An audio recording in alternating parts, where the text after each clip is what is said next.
Bitcoin, a moeda na era digital. Neste microbook, Fernando Ulrich, mestre em economia da escola austríaca e possuidor de vasta experiência nos mercados financeiro e imobiliário brasileiros, explica o funcionamento e a história do surgimento da mais nova forma de moeda global, o Bitcoin. A seguir, veremos como Satoshi Sakamoto tomou a iniciativa incrível de reinventar a moeda na forma de código de computador. O resultado foi o Bitcoin, introduzido ao mundo na forma menos promissora possível. Nakamoto lançou-o em um fórum aberto. É como se dissesse: aqui está uma nova moeda e um sistema de pagamento. Usem se quiserem. O que se seguiu foi impressionante. Desse dia em diante, as transações financeiras nunca mais seriam as mesmas. Muitos de seus desdobramentos históricos acontecem agora mesmo. Então, não perca a oportunidade de acompanhar essa verdadeira revolução econômica. O que é Bitcoin? À primeira vista, entender o que é Bitcoin não é uma tarefa fácil. A tecnologia é tão inovadora, abarca inúmeros conceitos de distintos campos do conhecimento humano e rompe tantos paradigmas que explicar o fenômeno pode ser uma missão ingrata. Em poucas palavras, o Bitcoin é uma forma de dinheiro, assim como o real, o dólar ou o euro, com a diferença de ser puramente digital e não ser emitido por nenhum governo. Com o Bitcoin, você pode transferir fundos de A para B em qualquer parte do mundo sem jamais precisar confiar em um terceiro para esta simples tarefa. E isso se tornou possível após anos de intensa pesquisa em ciência da computação. Entre suas peculiaridades, destacam-se a falta de lastro, a intangibilidade, a oferta inelástica e a ausência de um emissor central. Todas essas características propiciam a verdadeira realização dos mais elevados ideais de liberdade monetária, demonstrando a sua imprescindibilidade a qualquer sociedade que busque a prosperidade e a paz. Na prática, Bitcoin é, portanto, uma moeda digital de código aberto, cujo funcionamento não depende de uma autoridade central. Até a invenção do Bitcoin, em 2008, pelo programador não identificado, conhecido apenas pelo nome Satoshi Nakamoto, transações online sempre requiseram um terceiro intermediário de confiança. Por exemplo, se Maria quisesse enviar R$100 ao João por meio da internet, ela teria que depender de serviços de terceiros como PayPal ou Mastercard. Intermediários como o PayPal mantêm um registro dos saldos em conta dos clientes. Sem tais intermediários, um dinheiro digital poderia ser gasto duas vezes. Imagine que não haja intermediários com registros históricos e que o dinheiro digital seja simplesmente um arquivo de computador, da mesma forma que documentos digitais. Maria poderia enviar ao João R$100 simplesmente anexando o arquivo de dinheiro em sua mensagem. Mas assim como ocorre em um e-mail, enviar um arquivo como anexo não o remove do computador originador da mensagem eletrônica. Maria reteria a cópia do arquivo após ter o enviado anexado à mensagem. Dessa forma, ela poderia facilmente enviar os mesmos R$100 ao Marcos. Em ciência da computação, isso é conhecido como o problema do gasto duplo. E, até o advento do Bitcoin, essa questão só poderia ser solucionada por meio de um terceiro de confiança que empregasse um registro histórico de transações. A invenção do Bitcoin é revolucionária, pois, pela primeira vez, o problema do gasto duplo pode ser resolvido sem a necessidade de um terceiro. Bitcoin o faz distribuindo um imprescindível registro histórico a todos os usuários do sistema. A rede global peer-to-peer, que em português significa par a par, ou simplesmente de ponto a ponto, composta de milhares de usuários, torna-se o próprio intermediário. Desse modo, Maria e João podem transacionar sem o PayPal. É importante notar que as transações na rede Bitcoin não são denominadas em dólares, euros ou reais, como são no PayPal ou Mastercard. Em vez disso, são denominadas em bitcoins. O valor em reais de um Bitcoin é determinado em um mercado aberto, da mesma forma que são estabelecidas as taxas de câmbio entre diferentes moedas mundiais. Como funciona? As transações são verificadas e o gasto duplo é prevenido por meio de um uso inteligente da criptografia de chave pública. A criptografia de chave pública garante que todos os computadores na rede tenham um registro constantemente atualizado e verificado de todas as transações dentro da rede Bitcoin, o que impede o gasto duplo e qualquer tipo de fraude. Muita atenção midiática é dada ao suposto anonimato que a moeda digital permite aos seus usuários.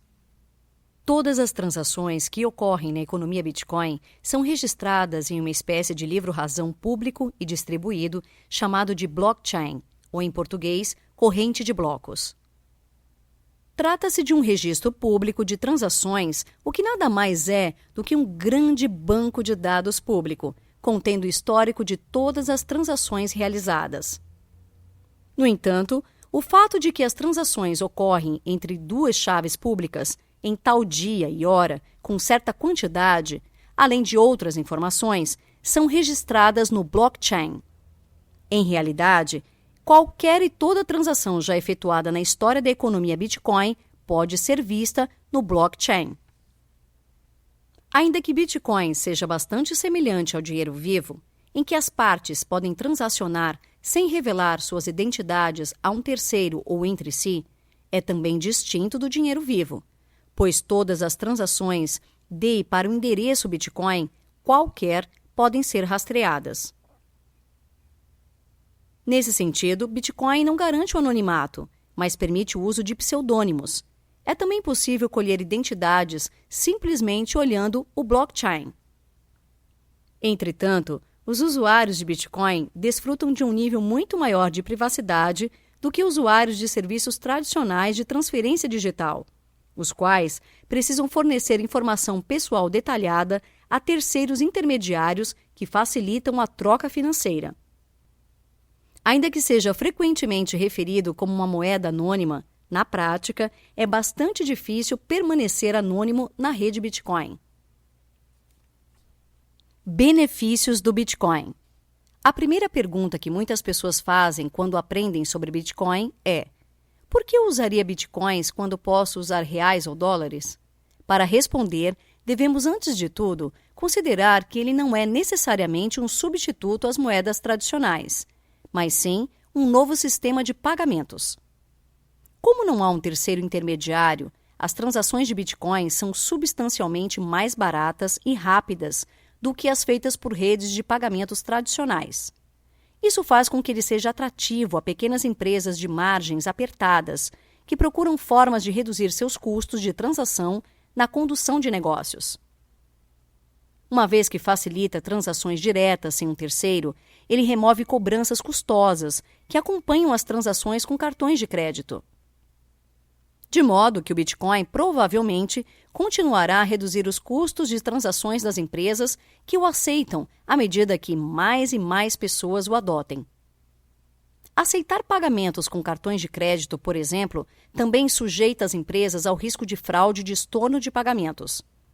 Há muito que comerciantes têm sido infestados por estornos fraudulentos ou reversões de pagamentos iniciadas por clientes baseados no falso pretexto de que o produto não foi entregue. Como um sistema de pagamentos não reversível, o Bitcoin elimina a fraude amigável, acarretada pelo mau uso de estornos de consumidores. Aos pequenos negócios, isso pode ser fundamental. Como um acessível sistema de transferência de fundos, Bitcoin também é uma grande promessa ao futuro das remessas de dinheiro de baixo custo. As taxas na rede Bitcoin tendem a ser menos de 1% da transação.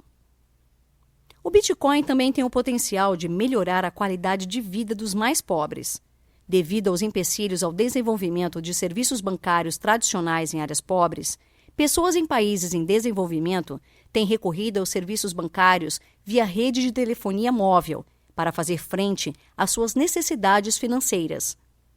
Com um sistema aberto de pagamentos, o Bitcoin pode fornecer às pessoas nesses locais acesso barato a serviços financeiros em uma escala global. Além disso, é possível propiciar alívio às pessoas vivendo em nações com controles de capitais bastante estritos. Desafios do Bitcoin. Apesar dos benefícios, o Bitcoin tem algumas desvantagens que usuários em potencial devem levar em consideração, tais como as recorrentes preocupações sobre se hackers podem de alguma forma comprometê-lo. Nenhum sistema criado pelo homem pode ser absolutamente perfeito e imune a violações. Portanto, é imprescindível que os usuários de Bitcoin aprendam sobre e como se preparar contra riscos de segurança, da mesma forma que o fazem com outras atividades financeiras. Também há razões para os políticos ficarem apreensivos quanto a algumas das aplicações não intencionadas do Bitcoin. Um estudo estimou que o total de transações mensais no Silk Road, em site de mercado negro em Deep Web, alcance aproximadamente 1,2 milhão de dólares. Mas o mercado de Bitcoin acumulou 770 milhões de dólares em transações durante junho de 2013. Vendas no Silk Road, portanto, constituíam uma quase insignificante parcela do total da economia Bitcoin. Mesmo assim, a associação do Silk Road com o Bitcoin manchou sua reputação. Outra preocupação é que o Bitcoin seja usado para a lavagem de dinheiro para o financiamento do terrorismo e tráfico de produtos ilegais. Para superar esse desafio, a combinação de um sistema de registro público com a cooperação das casas de câmbio na coleta de informações dos usuários fará do Bitcoin uma via relativamente menos atrativa dos lavadores de dinheiro. As leis e regulações atuais não prevêem uma tecnologia como o Bitcoin, o que resulta em algumas zonas legais cinzentas. Isso ocorre porque ele não se encaixa em definições regulamentares existentes de moeda ou outros instrumentos financeiros, tornando complexo saber quais leis se aplicam a ele e de que forma. Seja como for, as questões legais certamente afetarão a forma como o Bitcoin se desenvolve ao redor do mundo. Por ser um mercado em franco e rápido crescimento, é de se esperar novidades no âmbito legal proximamente.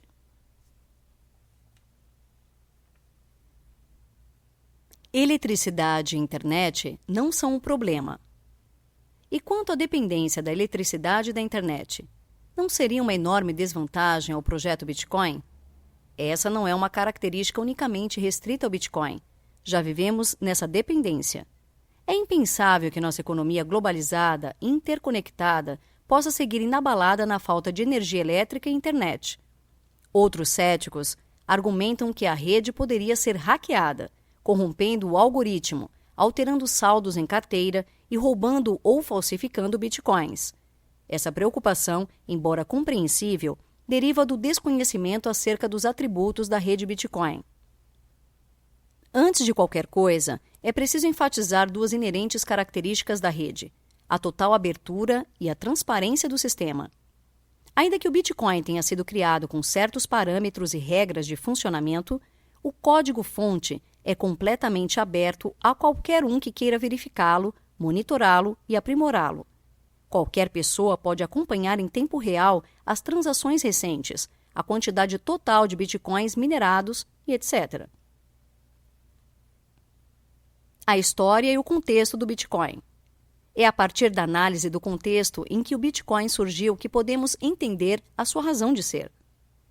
Ainda que possa ser considerado uma mera coincidência, o fato de a moeda digital ter surgido em meio à maior crise financeira desde a Grande Depressão de 1930, não podemos deixar de notar características marcantes como o avanço do Estado interventor, as medidas sem precedentes e arbitrárias das autoridades monetárias na primeira década do novo milênio, a constante perda de privacidade que cidadãos comuns vêm enfrentando em grande parte dos países desenvolvidos e emergentes. Esses fatores são certamente responsáveis por parte do ímpeto da criação do Bitcoin, mas não há dúvidas quanto ao que possibilitou o seu desenvolvimento: a era da computação, a revolução digital. A grande crise econômica do século XXI e a perda de privacidade financeira.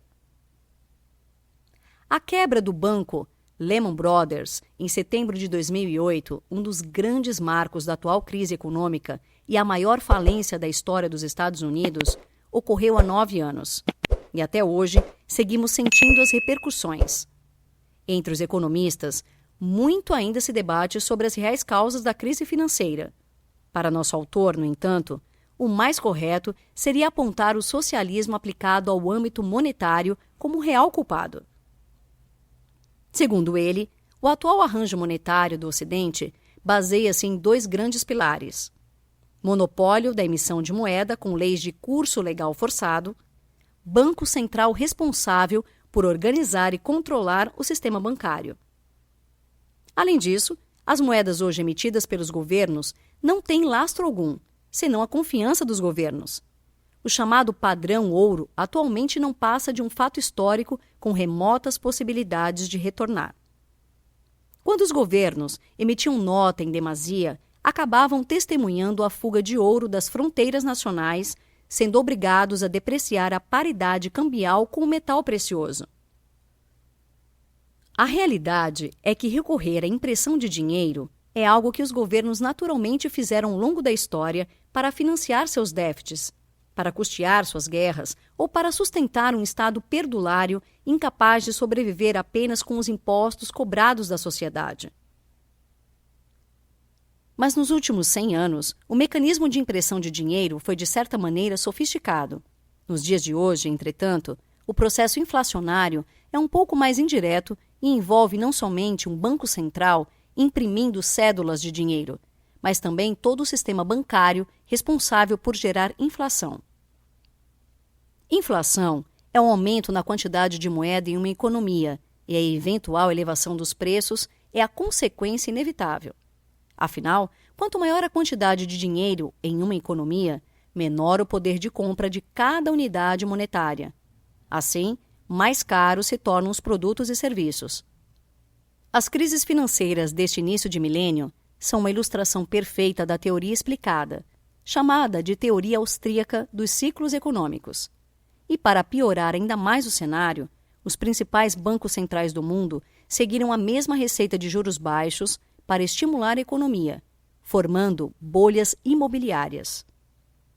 Cegados pelos baixos índices de inflação ao consumidor, enquanto os preços dos ativos imobiliários e financeiros disparavam, os banqueiros centrais acreditavam piamente terem domado os ciclos econômicos.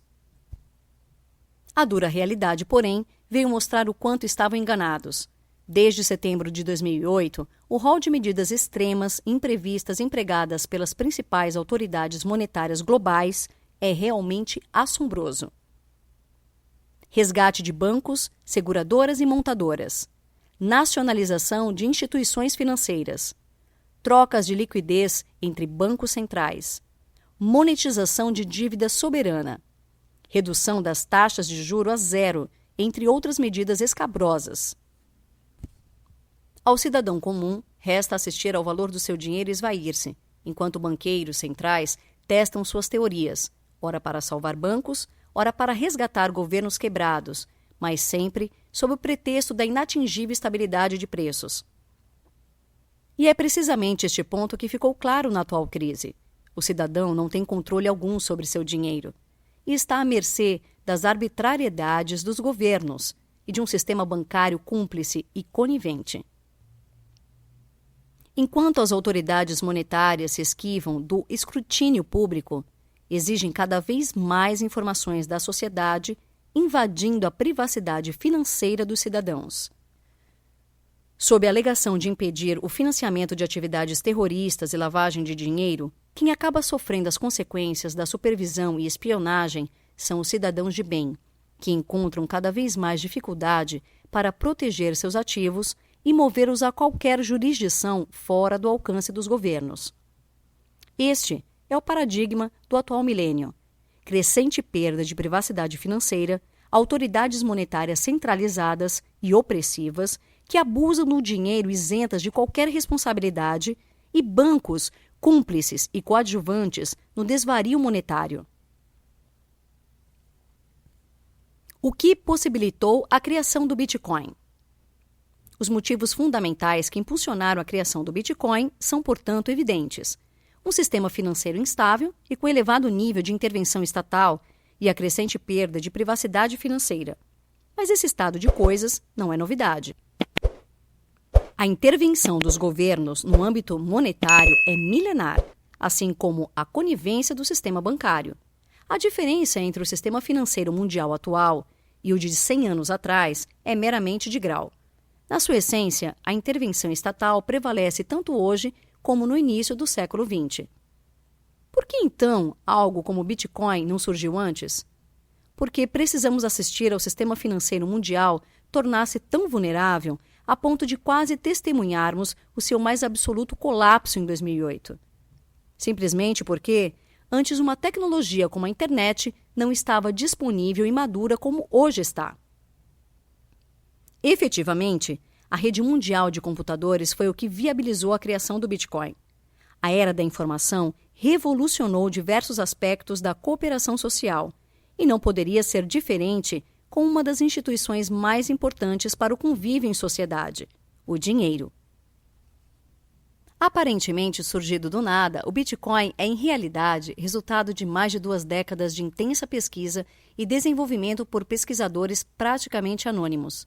Ao contrário das redes usuais, em que há um servidor central e os computadores se conectam a ele, uma rede ponto a ponto não possui um servidor centralizado. Por esse motivo, é considerada descentralizada, ou seja, a força computacional é distribuída. No caso do Bitcoin, a rede desempenha uma função crucial, a de garantir a distribuição do blockchain a todos os usuários, assegurando que todos os nós da rede detenham uma cópia atual e fidedigna do histórico de transações do Bitcoin a todo instante. A criptografia, por sua vez, desempenha 2 funções essenciais: a de impossibilitar que um usuário gaste os bitcoins da carteira de outro usuário e a de impedir que o blockchain seja violado e corrompido. Além disso, a criptografia também pode ser usada para encriptar uma carteira, de modo que ela só possa ser utilizada com uma senha definida por seu proprietário. O que a teoria econômica tem a dizer sobre o Bitcoin? A moeda digital seria mesmo considerada dinheiro? A inovação não seria, na verdade, um mero sistema de pagamentos ou de transferência de fundos? Pode uma unidade de Bitcoin, algo que inexiste no mundo físico, ser considerado um bem? Ainda que o fim último do projeto Bitcoin seja torná-lo um meio de troca totalmente eletrônico, naquele instante, bem no início de sua vida, Bitcoins eram adquiridos não para serem empregados como meio de troca, e sim para o próprio consumo direto. Esse é precisamente o ponto de partida para que qualquer bem venha a tornar-se um meio de troca, e eventualmente dinheiro, um meio de troca universalmente aceito. Em outras palavras, um Bitcoin pode ser usado para designar e certificar propriedade de um bem. Neste primeiro momento, os próprios Bitcoins são o bem em questão. À medida que a rede se desenvolva, é plenamente possível que outras utilidades e aplicações venham a ser descobertas ou criadas pelo homem. Mas qual seria o valor de uso subjetivo de um Bitcoin? Somente cada indivíduo pode determinar. O que o economista pode inferir é que Bitcoins foram e têm sido valorados pelos indivíduos que os adquiriram e os utilizam independentemente de qual seja o uso pretendido. O caminho percorrido até aqui pelo Bitcoin, que passou de uma mercadoria virtual a um meio de troca, faz com que estejamos potencialmente testemunhando em tempo real o nascimento de uma moeda. E o que é mais extraordinário, com um vasto registro documental disponível para qualquer economista investigar. Escassez intangível e autêntica. Chamamos de bens econômicos tudo aquilo que é empregado como meio no âmbito da ação humana. Bens econômicos estão sujeitos, portanto, à realidade da escassez. Isso implica que um mesmo bem não pode ser usado como meio por mais de um indivíduo no mesmo instante. No mundo material dos bens físicos, essa relação é facilmente observada. Corpóreo ou não, um bem pode ser empregado como meio quando é capaz de oferecer serviços úteis à consecução de um fim. Um Bitcoin, similarmente, pode existir somente em uma carteira em um dado momento, devido ao protocolo do sistema que registra todas as transações no blockchain, único e distribuído, que impede o gasto duplo. A tecnologia utilizada pelo protocolo do Bitcoin, aliada ao potencial da criptografia moderna, faz com que uma unidade de Bitcoin seja um bem econômico escasso. Somente o dono pode usar sua chave privada para dispor de seus Bitcoins, transferindo-os a quem desejar. O Bitcoin trouxe, portanto, escassez autêntica ao mundo dos bens digitais não escassos, cumprindo assim um dos principais requisitos teóricos para ser considerado uma moeda. Dinheiro, meio de troca ou o quê? Para o brilhante economista Conrad Graf, a única razão para ainda não chamar Bitcoin de dinheiro reside no fato de que, aparentemente, muitos usuários ainda enxergam os Bitcoins através da lente da taxa de câmbio em relação às suas moedas locais. Em contrapartida, Frank Shostak, outro grande estudioso, afirma que Bitcoin não é uma nova forma de dinheiro que substitui formas antigas, mas, na verdade, uma nova maneira de empregar dinheiro existente em transações. Suas investigações nos permitem deduzir que qualquer coisa pode servir como dinheiro, contanto que seja usada e valorada como tal pelos indivíduos. Logo, uma unidade Bitcoin, embora incorpórea, é o bem utilizado como meio de troca. Logo, o Bitcoin é o próprio meio de troca, é o dinheiro propriamente dito. Ouro, papel moeda ou Bitcoin? Em sua tese, o economista Peter Surda elenca 3 elementos principais que influenciam na escolha de uma moeda: liquidez, reserva de valor e custos de transação. No momento, liquidez é a maior desvantagem do Bitcoin em relação às demais moedas, por não ser amplamente utilizado, ainda que cada vez mais pessoas e empresas aceitem transacionar com a moeda. É na redução dos custos de transação, porém, que entendemos as enormes vantagens e superioridade do Bitcoin. Para começar, não há fronteiras políticas à moeda digital. Você pode enviar e receber Bitcoins de qualquer lugar a qualquer pessoa, esteja ela onde estiver, sem ter que ligar ao gerente do banco, assinar qualquer papel, comparecer a alguma agência bancária ou caixa eletrônico. Tampouco precisa se preocupar se o banco guardaria de fato 100% do seu dinheiro ou acabaria usando-o para especulação em aventuras privadas. É plenamente possível que, com o passar do tempo, o Bitcoin venha a superar tanto moedas fiduciárias quanto ouro e prata como meio de troca, e, finalmente, tornar-se universalmente aceito. A questão-chave será a liquidez, que, por sua vez, depende da ampliação da aceitação da moeda. No quesito durabilidade, Bitcoin supera tanto o ouro quanto o papel moeda, salvo no improvável caso de a internet inexistir no globo terrestre. Bens digitais, como um Bitcoin, não sofrem alteração espacial ou temporal. No entanto, uma barra de ouro está sujeita ao desgaste natural do uso, perdendo massa ao longo do tempo. Já o papel moeda é bastante frágil, podendo ser destruído facilmente. No que tange à divisibilidade, há um limite físico pelo qual o ouro pode ser fracionado, o que não ocorre com o papel moeda, pois qualquer denominação pode ser impressa em cédula. O Bitcoin, porém, é perfeitamente divisível, com 8 casas decimais e a possibilidade de adicionar quantas mais forem necessárias. O Bitcoin é, então, durável e perfeitamente divisível, embora incorpóreo. Ademais, um Bitcoin é insuperavelmente uniforme, porque sua homogeneidade é matemática e não física, sendo tecnicamente impossível falsificá-lo. O ouro, ao contrário, depende de verificações e comprovações quanto à sua pureza e massa. Já o papel moeda, embora seja bastante homogêneo, pode ser mais facilmente falsificado, dificultando a distinção de unidades monetárias genuínas das ilegítimas. Deflação e aumento do poder de compra. A oferta de bitcoins crescerá de forma paulatina, pré-estabelecida e conhecida por todos os usuários, até alcançar o limite máximo de 21 milhões de unidades ao redor do ano de 2140.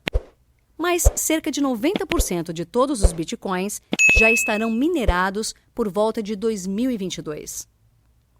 Assumindo que a demanda continue crescendo ao longo dos próximos anos, isso significaria que uma unidade Bitcoin valeria cada vez mais. E quanto mais se amplia a aceitação da moeda, maior será seu poder de compra.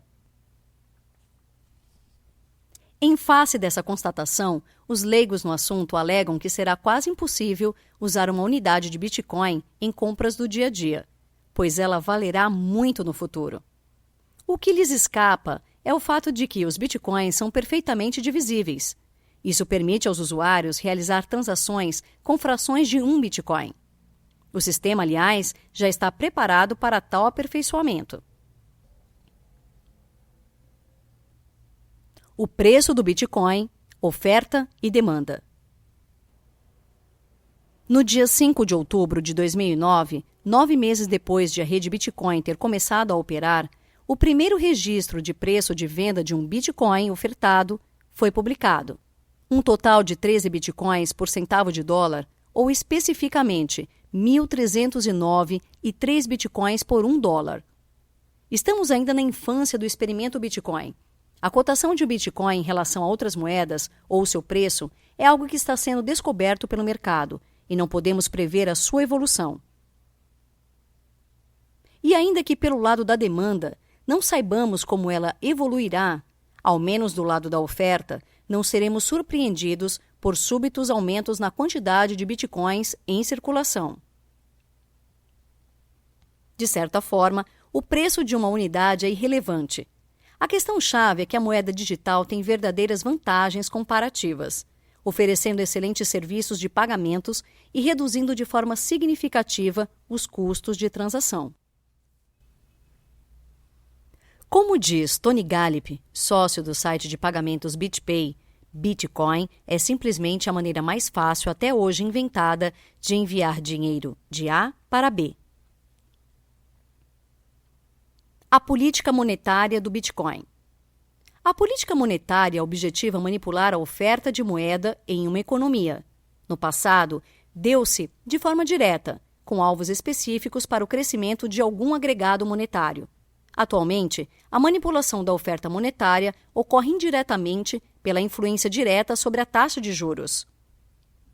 A política monetária do Bitcoin, por sua vez, foi estabelecida na sua criação e é baseada em regras, cuja independência é assegurada pela natureza distribuída da rede subjacente. Essa política monetária não discricionária pode ser descrita como meta de oferta monetária assintótica, ou MoMA. A unidade monetária chama-se Bitcoin e sua emissão ocorre por meio de subcontratados chamados de mineradores, os quais desempenham os cálculos de prova de esforço, ou POI, que garantem a independência da política monetária e processam os pagamentos. A senhoriagem subsidia o sistema de pagamento em vez de beneficiar exclusivamente o emissor ou vendedor receptor de títulos negociados em operações de mercado aberto. A senhoriagem da POI e a MoMA trabalham de forma sinérgica, causando 3 fenômenos monetários. Agentes econômicos racionais mantêm caixa em bitcoins, mesmo não tendo nenhum passivo denominado em bitcoins. O mercado estabelece as taxas de câmbio de juros sem exceção. É altamente improvável o aparecimento das reservas fracionárias. Os agentes econômicos decidem livremente manter saldos em bitcoins devido a todas as vantagens da moeda digital perante outras formas de dinheiro e a expectativa de que essas vantagens conduzirão outros agentes a adotar bitcoins no futuro, possivelmente apreciando sua taxa de câmbio. A liberdade monetária e o Bitcoin. Desde tempos imemoriais, é vedada aos indivíduos a liberdade de escolha de moeda. Somos obrigados a usar um dinheiro estatal, constantemente abusado e depreciado. Não obstante, moeda honesta e sadia é uma pré-condição básica para uma sociedade próspera e livre. Mas alcançar esse ideal pela via política é bastante difícil. O senso comum costuma atribuir ao dinheiro a causa de todos os males. Contudo, a constante multiplicação do capital acumulado significa que a economia cresce e prospera, e que, assim, a sociedade cria riqueza e é capaz de melhorar o padrão de vida dos seus cidadãos. Em definitivo, o dinheiro é uma das instituições mais essenciais da civilização e é o bem que torna possível a cooperação social em larga escala, de modo que toda agressão contra a moeda gerará consequências gravíssimas no funcionamento da economia. A ordem monetária vigorante é uma criatura disforme, filha das urgências fiscais de governos, como a suspensão da conversibilidade das moedas nacionais em ouro para financiar a Primeira Guerra Mundial, encerrando assim um longo ciclo de estabilidade monetária. O que temos hoje é um sistema elástico, cuja emissão de moeda é uma mera função da vontade política embasada por teorias econômicas defeituosas. Moeda honesta é, portanto, o ideal ao qual todo defensor da liberdade deveria aspirar. A raiz de todos os males não é o dinheiro, é, na verdade, a inflação, cuja semente germina no controle estatal da moeda. Liberdade monetária significa liberdade de escolha e de produção de moeda em um ambiente de livre concorrência. O princípio de moeda sadia guiou as doutrinas e políticas monetárias do século XIX, mas somente no século passado foi ele estendido, englobando os preceitos não somente de uma moeda sólida, mas também, e sobretudo, de uma moeda livre da ingerência estatal.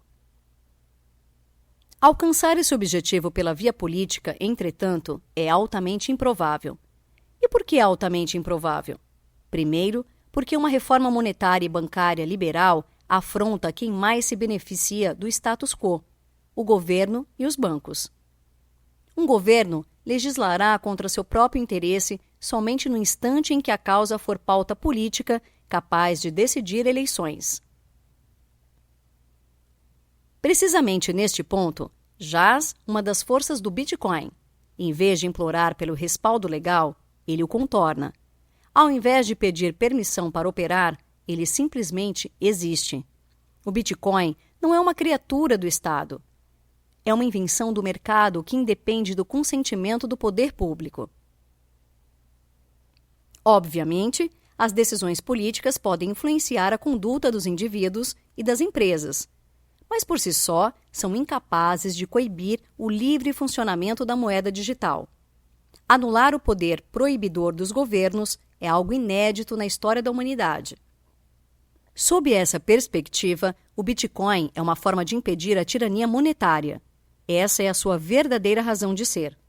Ele emergiu como uma resposta natural ao colapso da atual ordem monetária, à constante redução de privacidade financeira e uma arquitetura bancária cada vez mais prejudicial ao cidadão comum. Governos não podem inflacionar bitcoins. Governos não podem apropriar-se da rede Bitcoin. Governos tampouco podem corromper ou desvalorizar bitcoins. E também não podem proibir-nos de enviar bitcoins a um comerciante no Maranhão ou no Tibete. Imagine um mundo sem inflação, sem bancos centrais desvalorizando seu dinheiro para financiar a esbórnia fiscal dos governantes, sem confisco de poupança, sem manipulação da taxa de juros, sem controle de capitais. A verdade é que o Bitcoin, ou o que vier a substituí-lo no futuro, impõe uma verdadeira concorrência contra o cartel dos banqueiros e a moeda dos governos. Por isso, não é sábio esperar nenhuma boa vontade dessa dupla simbiótica em relação ao Bitcoin. A própria história da humanidade é um atestado de uma triste verdade. Nenhum sistema político foi capaz de conter os abusos de governos no âmbito monetário. Bitcoin nasce assim como uma alternativa necessária porque quando as constituições e a separação dos poderes são incapazes de assegurar uma moeda inviolável, a tecnologia se encarrega de fazê-lo. A separação do Estado e da moeda será uma questão tecnológica, não política. O futuro do Bitcoin. Embora possa parecer que haja uma dicotomia entre o Bitcoin e as moedas fiduciárias, em realidade, é preciso enxergar o Bitcoin não como mutuamente excludente, mas sim como complementário às formas de dinheiro até hoje existentes. É verdade que não podemos saber se o Bitcoin perdurará. Não sabemos se sobreviverá outro ano ou uma década, mas é bastante razoável supor que uma moeda digital ou criptomoeda veio para ficar. O preço do Bitcoin pode até colapsar e os usuários podem repentinamente migrar para outra moeda, escreveu a revista britânica The Economist, em artigo sobre o Bitcoin. Mas há grande probabilidade de que alguma forma de dinheiro digital deixará uma marca duradoura no ambiente financeiro. Mas não esperemos, como um sinal de sucesso, que a moeda digital venha algum dia a suplantar as moedas estatais. Basta o Bitcoin servir, ao menos, como um firme e confiável empecilho ao abuso irrestrito do nosso dinheiro pelos governos, e ele já terá seu nome gravado na história da liberdade. Notas finais. Você se lembra de como a internet e o e-mail revolucionaram a comunicação? Antes, para enviar uma mensagem a uma pessoa do outro lado da Terra, era necessário fazer isso pelos correios. Nada mais antiquado. Você dependia de um intermediário para fisicamente entregar uma mensagem. Pois é, retornar a essa realidade é inimaginável. O que o e-mail fez com a informação, o Bitcoin fará com o dinheiro. Com o Bitcoin, você pode transferir fundos de A para B, em qualquer parte do mundo, sem jamais precisar confiar em um terceiro para essa simples tarefa. Bitcoin é uma forma de dinheiro, assim como o real, dólar ou euro, com a diferença de ser puramente digital e não ser emitido por nenhum governo. O seu valor é determinado livremente pelos indivíduos no mercado. Para transações online, é a forma ideal de pagamento, pois é rápido, barato e seguro. É, portanto, uma tecnologia verdadeiramente inovadora. Experimente adquirir um produto ou receber por um serviço prestado utilizando bitcoins e comprove na prática tudo o que foi dito aqui.